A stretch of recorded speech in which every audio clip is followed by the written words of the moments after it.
ನಿಮ್ಮ ಕರಿಯರ್ ಬಗ್ಗೆ ನಿಮಗೆ ಕನ್ಫ್ಯೂಷನ್ ಇದೆಯಾ? ಯಾವ ಕೋರ್ಸ್ ಮಾಡಬೇಕು, ಯಾವ ಜಾಬ್ ಆಯ್ಕೆ ಮಾಡಬೇಕು, ಬಿಸ್ನೆಸ್ ಮಾಡಬೇಕಾ ಅಥವಾ ಇನ್ನೂ ಹೈಯರ್ ಸ್ಟಡೀಸ್ ಮಾಡಬೇಕಾ? ಇದೇ ಪ್ರಶ್ನೆಗಳು ನಿಮ್ಮ ತಲೆಯಲ್ಲಿ ಓಡಾಡುತ್ತಿದ್ದರೆ ಈ ವಿಡಿಯೋವನ್ನು ಕೊನೆಯವರೆಗೆ ನೋಡಿ.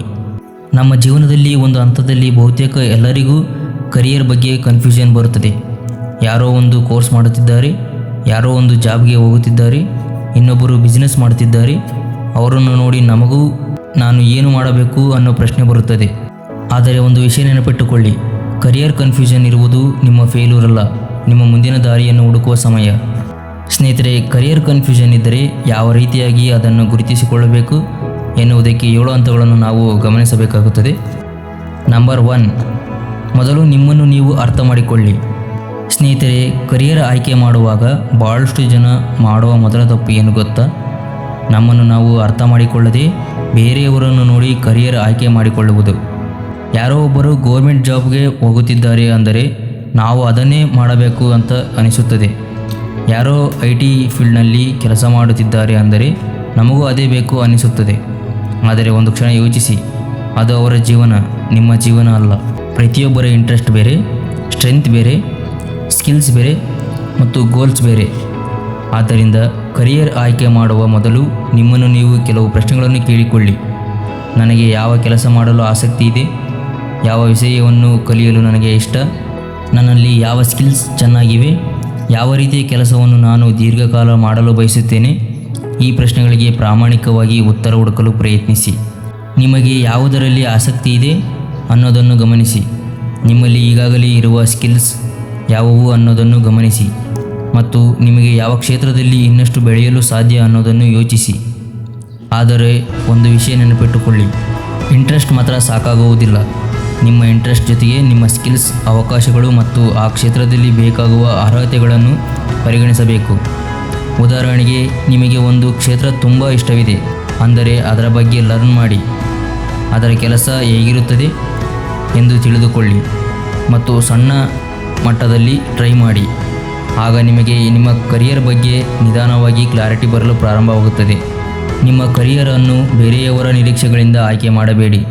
ನಿಮ್ಮ ಸಾಮರ್ಥ್ಯ ಮತ್ತು ನಿಮ್ಮ ಗುರಿಯನ್ನು ಅರ್ಥ ಮಾಡಿಕೊಂಡು ಆಯ್ಕೆ ಮಾಡಿ.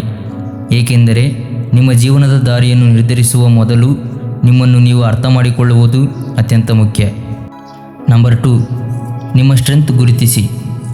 ಸ್ನೇಹಿತರೆ, ಕರಿಯರ್ ಕನ್ಫ್ಯೂಷನ್ ಇದ್ದಾಗ ಎರಡನೇದಾಗಿ ನೀವು ಮಾಡಬೇಕಾದದ್ದು ನಿಮ್ಮ ಸ್ಟ್ರೆಂತ್ ಅನ್ನು ಗುರುತಿಸುವುದು. ಪ್ರತಿಯೊಬ್ಬರಲ್ಲೂ ಒಂದೊಂದು ವಿಶೇಷ ಸಾಮರ್ಥ್ಯ ಇರುತ್ತದೆ.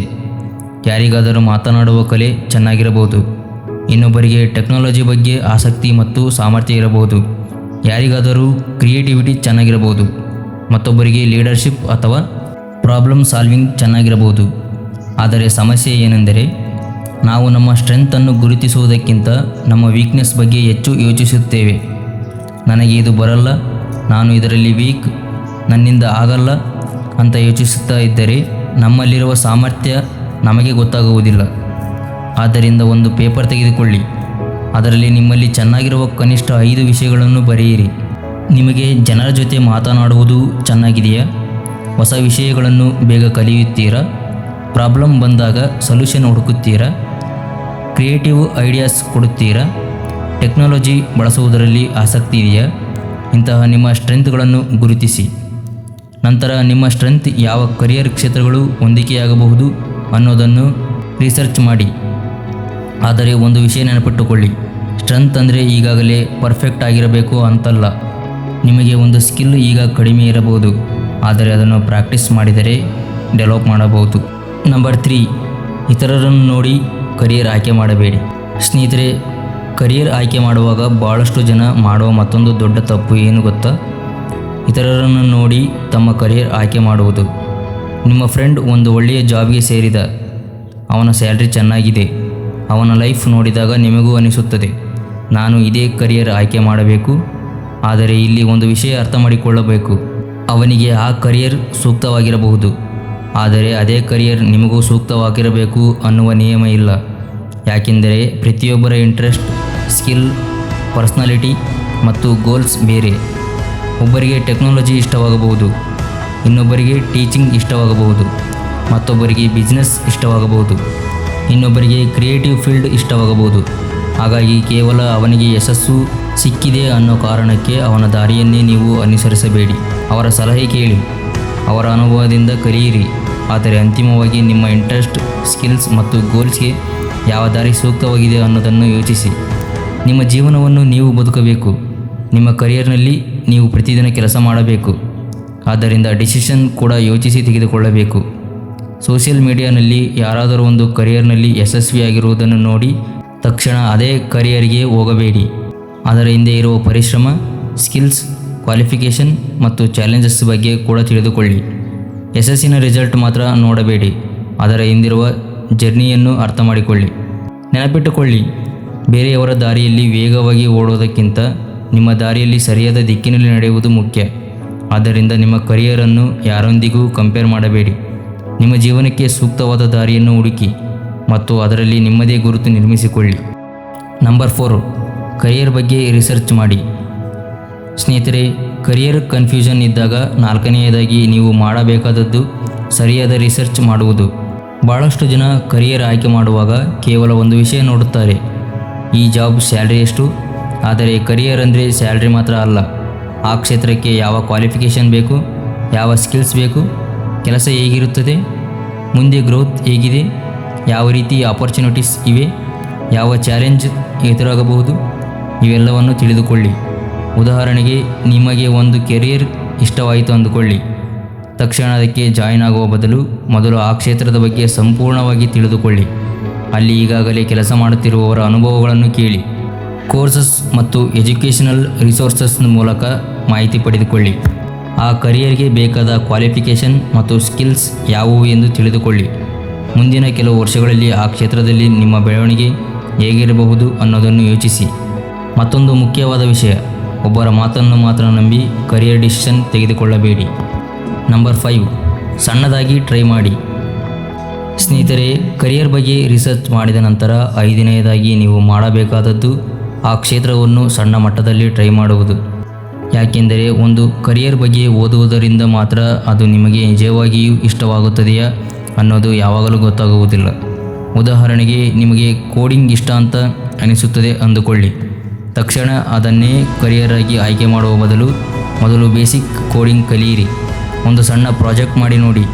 ಅದನ್ನು ಮಾಡುವಾಗ ನಿಮಗೆ ಇಂಟ್ರೆಸ್ಟ್ ಬರುತ್ತಿದೆಯಾ, ಕಲಿಯಲು ಮೋಟಿವೇಶನ್ ಇದೆಯಾ, ಪ್ರಾಬ್ಲಮ್ಸ್ ಬಂದಾಗ ಅದನ್ನು ಸಾಲ್ವ್ ಮಾಡಲು ನಿಮಗೆ ಇಷ್ಟವಾಗುತ್ತಿದೆಯಾ, ಇದನ್ನೆಲ್ಲ ಗಮನಿಸಿ.